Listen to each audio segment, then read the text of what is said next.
È un grosso segnale molto importante quello che ci arriva dal nuovo sindaco Sandro Gerardi, che ringrazio per aver scelto di assumersi questo incarico importante. Questo suo impegno meritava comunque che da parte mia ci fosse il massimo sostegno, mi sono messo a sua disposizione e lui mi ha chiesto di essere in amministrazione. Ci ripensa Mattia Gosetti, ex sindaco di Cibiana di Cadore. Dopo la batosta delle amministrative dell'8 e 9 giugno scorsi, che l'avevano visto superare dalla lista civetta guidata dall'amico veneziano Sandro Gerardi, finendo agli onori delle cronache di tutta Italia, il primo cittadino musicista aveva fatto sapere che non avrebbe più varcato la soglia del municipio.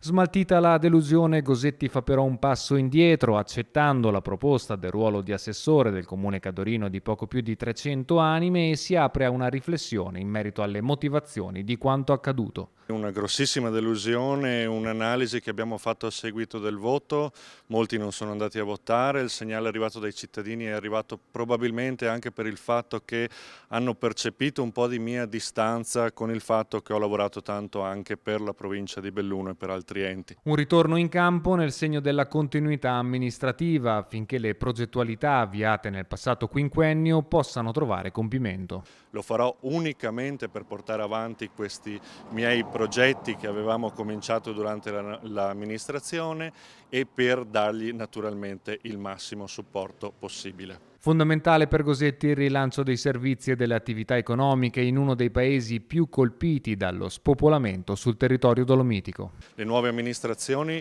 necessitano di riportare servizi a Cibiana di Cadore e infrastrutture. Noi abbiamo portato il nuovo svincolo, abbiamo portato nuove strade a Cibiana di Cadore. Mi auguro che le prossime amministrazioni continueranno con un lavoro importante, continuando a credere in quello che è uno dei paesi più belli delle Dolomiti.